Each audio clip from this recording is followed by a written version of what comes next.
तात्या जैसे ही जाने लगता है, राही उसे अचानक रोक लेती है और सबको चौंकाते हुए कहती है कि ये वही आदमी है जो कल रात आया था। उसके हाथ पर वही टैटू है जो उसने कल रात देखा था। ये सुनते ही सब हैरान रह जाते हैं। अनुपमा तुरंत राही की बात पर ध्यान देती है और कहती है कि हाँ, यही वही आदमी है जो कल ढाबे पर उसकी बेटी को छेड़ रहा था। जसप्रीत भी उसकी बात से सहमत होती है। माहौल एकदम गंभीर हो जाता है। सरिता, जो अब तक चुप थी, राही से पूछती है कि वो क्या कह रही है। वह कहती है कि ये आदमी तो प्रकाश भा के आदमी हैं, उन पर शक कैसे कर सकती है। राही गुस्से में जवाब देती है कि उसे इससे कोई फर्क नहीं पड़ता कि ये किसके आदमी हैं, लेकिन वो पहचानती है इसे। यही वो इंसान है जो कल रात वहां मौजूद था। उन दो में से एक यही था। माही भी आगे बढ़कर राही से पूछती है कि क्या वो पूरी तरह यकीन से कह रही है। राही स्पष्ट तौर पर जवाब देती है कि उसे कोई शक नहीं है और वह झूठ नहीं बोल रही। राही की सच्चाई से अनुपमा पूरी तरह सहमत होती है और कहती है कि उसे राही पर पूरा भरोसा है। देविका भी राही का समर्थन करती है। गुस्से में अनुपमा उस आदमी की तरफ बढ़ती है, लेकिन सरिता उसे रोक लेती है और उसे समझाती है कि यह आदमी प्रकाश भा का आदमी है और उसे कुछ मत कहो। तभी तात्या बोल पड़ता है, आपको गलतफहमी हुई है, ये लोग कल रात मेरे साथ मंदिर में थे। अनुपमा सवाल करती है कि दिन में यह कहाँ था। वह जोर देकर कहती है कि दिन में ढाबे पर यही आदमी था और उसकी बेटी को परेशान कर रहा था। तात्या कहता है कि प्रकाश भा के आदमी कभी ऐसा कुछ गलत नहीं कर सकते। राही फिर बोलती है कि अगर आप ऐसा सोचते हैं तो इसका मतलब है कि आप इन्हें जानते ही नहीं। यह कल ढाबे पर भी था और रात में भी वहीं आया था। देविका भी अपनी बात रखती है और कहती है कि उसने भी इस आदमी को ढाबे पर देखा था। जसप्रीत भी अपनी नाराजगी जाहिर करती है। माहौल गर्म हो जाता है और सब अपनी अपनी राय देने लगते हैं। सरिता सबको चुप कराती है। तात्या धीरे से सरिता के कान में कुछ कहता है, जिसके बाद सरिता अनुपमा से कहती है कि अगर इस लड़के ने कुछ गलत किया है तो न्याय प्रकाश भा करेंगे।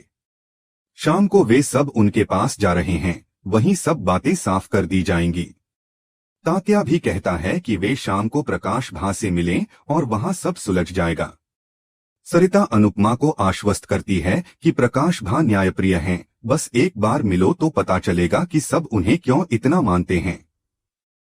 वह देविका से कहती है कि उसे अपनी बीमारी के बारे में भी भा को बताना चाहिए, क्योंकि वे उसे भी ठीक कर देंगे। अनुपमा इस बात से असहज हो जाती है और कहती है कि उन्हें इस अंधविश्वास में नहीं घसीटा जाए। देविका भी कहती है कि वह इन बाबाओं की बातों में नहीं फंसना चाहती। अगर उसकी किस्मत में जीना लिखा होगा तो डॉक्टर बचा लेंगे और अगर मरना लिखा है तो भगवान भी नहीं रोक पाएंगे। सरिता कहती है कि एक बार मिल लो फिर बात करना, और अनुपमा कहती है कि अब तो वो भी उस भा से मिलना चाहती है। इसके बाद देविका जया से वीडियो कॉल पर बात करती है। दोनों मुस्कुरा रही होती हैं। जया देविका से कहती है कि अपना वादा मत भूलना। देविका हाँ कहती है और उसे मुस्कुराने के लिए कहती है।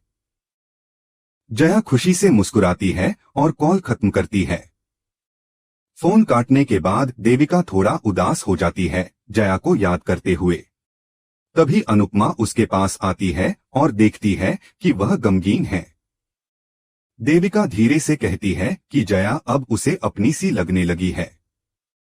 अनुपमा उसकी बात से सहमत होते हुए कहती है कि कुछ रिश्ते जन्मपत्री या कुंडली से नहीं बल्कि दिल से जुड़ते हैं। तुम्हारा और जया का रिश्ता भी वैसा ही है। ऐसे रिश्तों को तो मौत भी नहीं तोड़ पाती। देविका घबरा जाती है और पूछती है कि क्या हुआ है। अनुपमा अचानक रोने लगती है और देविका से लिपट जाती है। वो कहती है कि वह जानती है कि देविका उसकी बात समझेगी। जब से वह यहाँ आई है तब से उसे समर का एहसास हो रहा है। समर उसे दिखाई देता है, उसकी आवाजें सुनाई देती हैं।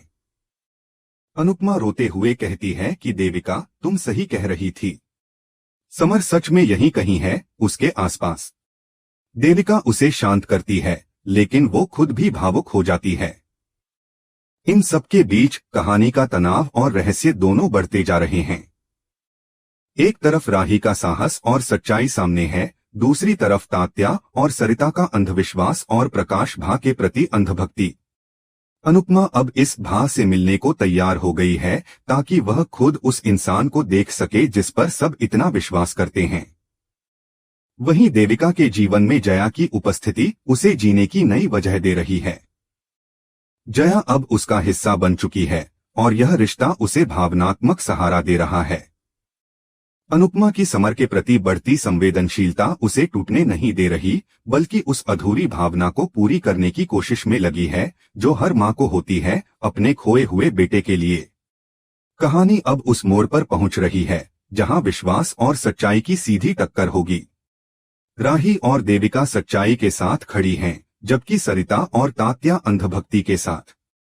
अनुपमा इन दोनों के बीच फंसी हुई है, लेकिन उसका दिल उसे सही रास्ते की ओर खींच रहा है। अब देखना यह है कि प्रकाश भा के सामने जाकर सच्चाई कैसे उजागर होती है और क्या अनुपमा को उसका जवाब मिल पाएगा जिसका उसे इतने समय से इंतजार है।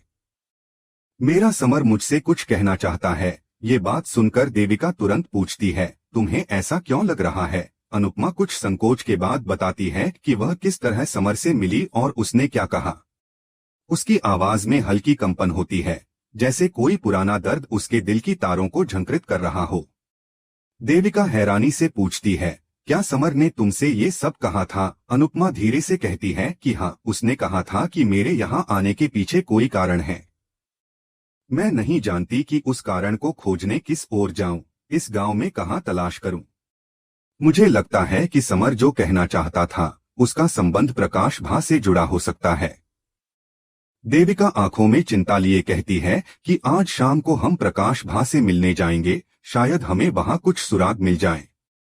अनुपमा पूरे दिल से कहती है कि शाम का इंतजार उसे बेसब्री से है। वे दोनों एक साथ यह मौसम, यह बदलाव महसूस करते हुए सोचती हैं कि आज सच का सामना होना चाहिए।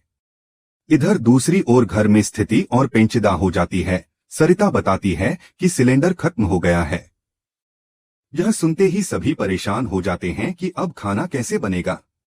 माही सुझाव देती है कि नेटवर्क होता तो हम खाना ऑर्डर कर लेते, लेकिन राही कहती है कि यह गांव है, यहाँ ये सब नहीं मिलता। लीला एक हल सुझाती है, नवरात्रि है तो व्रत रख लेते हैं। पाखी विरोध करती है। ख्याति कहती है कि प्रार्थना को भूखा नहीं रखना चाहिए। फिर अनुपमा बोल पड़ती है, आज हम सब चूल्हा चौका करेंगे। यह सुनते ही सरिता हंसकर सहमत हो जाती है। वे सब पुराने जमाने की तरह चूल्हे पर खाना बनाने की तैयारी करते हैं और एक साथ झूमते हुए इस नए अंदाज को एंजॉय करने लगते हैं। अनुपमा और देविका एक साथ नाचती हैं, हंसी खुशी का माहौल बन जाता है। चूल्हे पर खाना बनता है, अरमान हवा में घुल जाते हैं। तभी सरिता गोबर के उपले लेकर आती है। पाखी उन्हें देखकर मुंह बनाती है, जैसे उसकी जिम की मेहनत यहाँ व्यर्थ हो जाए। अनुपमा प्यार से कहती है, गोबर आशीर्वाद होता है। गांव में घर गोबर से लीपे जाते हैं ताकि ठंड कम लगे और क्योंकि गोबर एंटीबैक्टीरियल है। वे सब गजबगजब बातें करते हुए गोबर की खूबियां गिनाते हैं।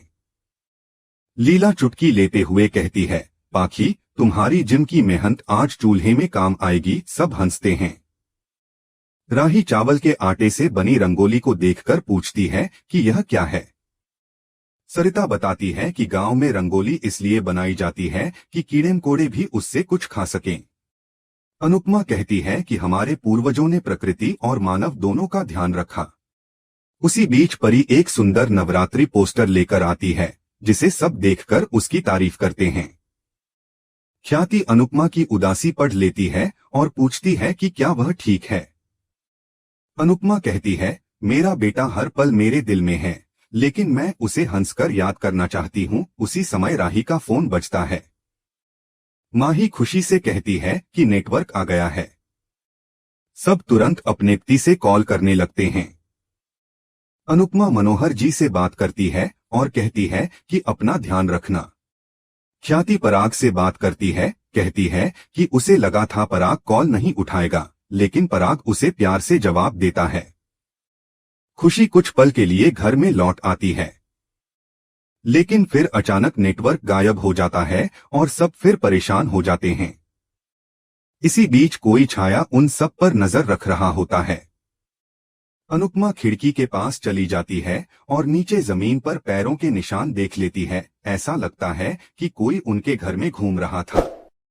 दूसरी ओर बाबूजी को सीने में चुभन होती है। वह खुद को संभालते हुए कहते हैं कि कुछ नहीं है, दवाई ले लेता हूँ। बाबूजी तोशु को फोन करते हैं, मगर तोशु व्यस्त है और कॉल अनसुना कर देता है। दर्द बढ़ने लगता है। बाबूजी अंश को कॉल करते हैं। इस बीच अंश और पराग चेस खेल रहे होते हैं। अंश कहता है कि पराग से जीतना आसान नहीं है और पराग मुस्कुराकर कहता है कि वह देखता जाएगा। प्रेम कहता है कि शायद पापा अंश को खुश करने के लिए ये सब कर रहे होंगे। मोटीबा वहां आती है और कहती है कि अंश भी अनुपमा की तरह खिलाड़ी है। वह पराग को बहका रही है क्योंकि हम 4 बच्चों की शादी कर दी और कुछ नहीं कर पाए। जब दर्द और बढ़ जाता है, बाबूजी खुद को संभाल नहीं पाते और बेहोश होकर गिर जाते हैं। घर में चीख पुकार मच जाती है। वहीं सभी महिलाएं नवरात्रि के प्रोग्राम के लिए तैयार होती हैं। रंग बिरंगे कपड़े सज धज कर वे खुश हैं। सरिता कहती है कि आज सब मेरी ही गांव की महिलाएं सी लग रही हो। सब हंसते खेलते अपने रूप में खिल उठते हैं।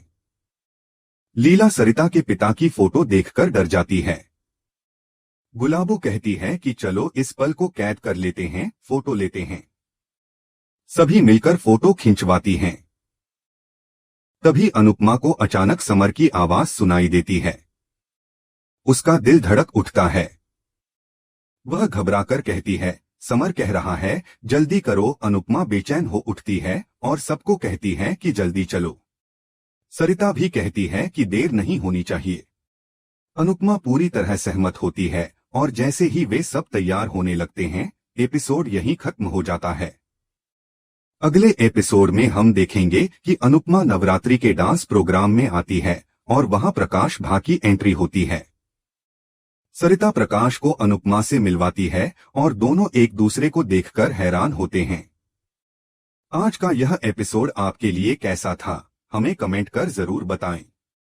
ऐसे ही डेली अपडेट्स के लिए इस वीडियो को लाइक करें और हमारे चैनल SG सीरियल अपडेट्स को सब्सक्राइब जरूर करें।